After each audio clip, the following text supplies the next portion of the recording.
Hello, and welcome to Coog Cinema Reviews. I'm your host, Kiyan Badkoubeh. I'm Soy Carlos. And today, we'll be reviewing Cars 3.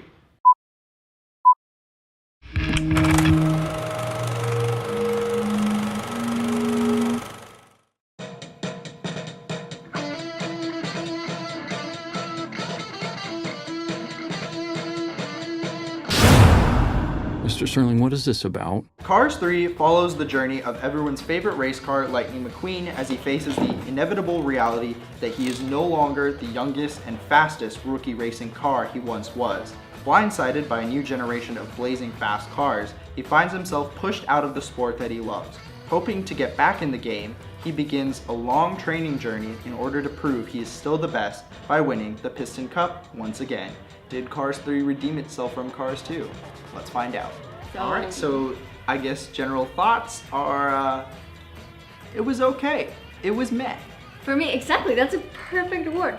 Meh. It was meh. It wasn't Pixar's best. I wasn't blown away, but it wasn't Pixar's worst. I had moments where I really disliked it, and there were moments that I was like, okay, this is enjoyable. So that's my meh. It was a very decent movie that paid a nice tribute to Cars 1.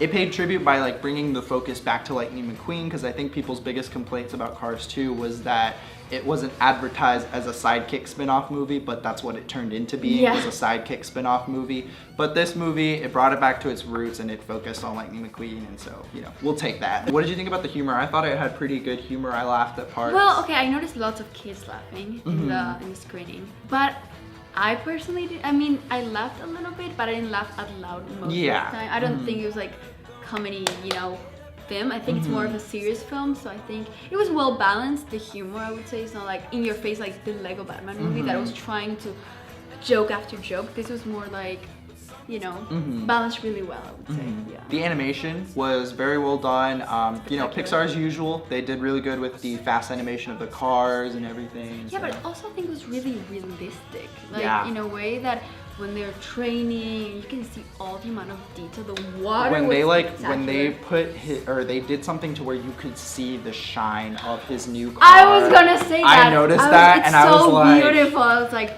when that's amazing. So McQueen kind of goes to a new. You've seen this in the trailers. There's no spoilers.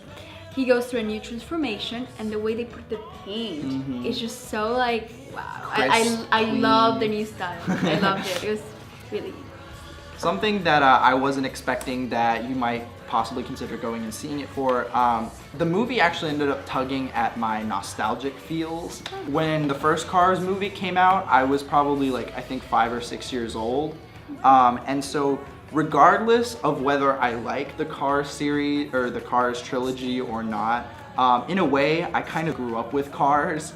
As bad as that sounds. So seeing Lightning McQueen have to realize that he's not this young, fresh, new person anymore, and that he's having to start this next chapter of his life was very unexpectedly relatable to me, and I was like, whoa, I was not expecting that to come from a movie called Cars 3. So that's something that the movie had that I wasn't expecting that might actually be or might work for you. Yeah, I think the story has a lot of relatable topics many can talk about. Parents could relate, kids could relate. So I feel when it comes to the main protagonist, Lightning McQueen, you can really feel for him. You really want him to succeed. You want him, you're in his side. Yes. Which I think it's something really important in a film to definitely. like the main character. It was really well balanced. They did a great job of recovering from Cars 2 and balancing their characters so that we saw the ones we wanted to see just enough, and we saw the ones we really wanted to see enough to where we were satisfied. Yeah, because we all know that Mater, when he had his own spin-off kind of thing, everyone didn't like him. So I think what they did really well was, okay, we're gonna visit these characters, but use them in the right times, in the right moments. So I feel they did a really good job with that. My last criticism for it was just that around halfway it started being not completely predictable, because what they advertised in the trailer did not actually it happened so fast that I was like, oh wait, I wonder then what the rest of the movie is going to be about. But then halfway through it did get slightly predictable. I did predict the ending. But yeah, that kind of pretty much sums up our general thoughts of Cars 3. It was meh, but it was good. So if you were a fan of the first Cars movie, definitely you'll like this. Go check it out in theaters while it's still in theaters. And of course, what did you guys think of Cars 3? Tell us down below in the comments. Let us know if you agree or disagree. And be sure to follow us at Coog TV on Facebook and YouTube. And now, if you are looking to hear an in-depth discussion about Cars 3, or we're going to go into a bit more of spoiler territory and talk a little bit longer, break it down. If you want to check it out, you can go check out our YouTube page on Coog TV. We'll upload the full version there.